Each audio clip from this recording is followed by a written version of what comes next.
حالانکہ یہ راستہ تمہارے رب کا سیدھا راستہ ہے، اور اس کے نشانات ان لوگوں کے لیے واضح کر دیے گئے ہیں جو نصیحت قبول کرتے ہیں۔ ان کے لیے ان کے رب کے پاس سلامتی کا گھر ہے، اور وہ ان کا سرپرست ہے اس صحیح طرز عمل کی وجہ سے جو انہوں نے اختیار کیا۔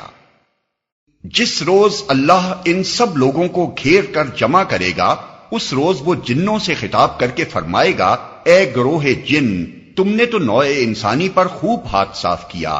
انسانوں میں سے جو ان کے رفیق تھے وہ عرض کریں گے، پروردگار، ہم میں سے ہر ایک نے دوسرے کو خوب استعمال کیا ہے، اور اب ہم اس وقت پر آ پہنچے ہیں جو تو نے ہمارے لیے مقرر کر دیا تھا۔ اللہ فرمائے گا، اچھا اب آگ تمہارا ٹھکانہ ہے، اس میں تم ہمیشہ رہو گے، اس سے بچیں گے صرف وہی جنہیں اللہ بچانا چاہے گا، بے شک تمہارا رب دانا اور علیم ہے۔ دیکھو اس طرح ہم آخرت میں ظالموں کو ایک دوسرے کا ساتھی بنائیں گے، اس کمائی کی وجہ سے جو وہ دنیا میں ایک دوسرے کے ساتھ مل کر کرتے تھے۔